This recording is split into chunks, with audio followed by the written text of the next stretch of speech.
Good morning, this is Selina Luger, and I'm speaking to you from the University of Pennsylvania in Philadelphia. And today we're going to talk about highlights of SOHO regarding AML. And I think probably I can put it into a few different categories. So first of all, there was a significant discussion about the recent results of the VIALE-A trial and the excitement about the BCL2 inhibition in combination with hypomethylating agents and the improvement in survival that we were hoping for that was actually seen in the randomized trial. And so now it is considered standard of care in the United States to combine HMA and venetoclax in patients who are unfit for standard induction therapy.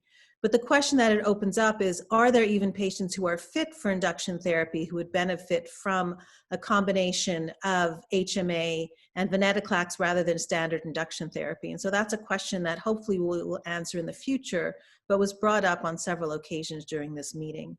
And some of the other topics that were brought up at SOHO were regarding some of the newer agents and trying to figure out how to combine them and how to use them.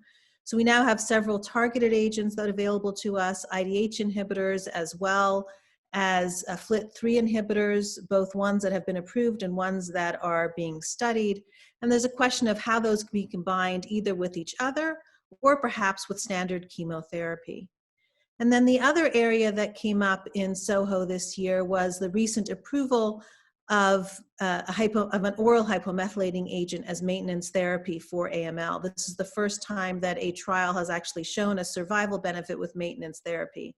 And so the question comes up as to who should be receiving that therapy and for how long they should be receiving that therapy and how can we best use that treatment.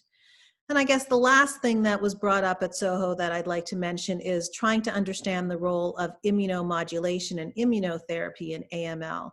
We now are used to that for ALL, but there is some suggestion that immunomodulation and immunotherapy may have a role in AML as well, either with the use of PD-1 inhibitors or perhaps with the use of CAR T cells that are being designed for AML.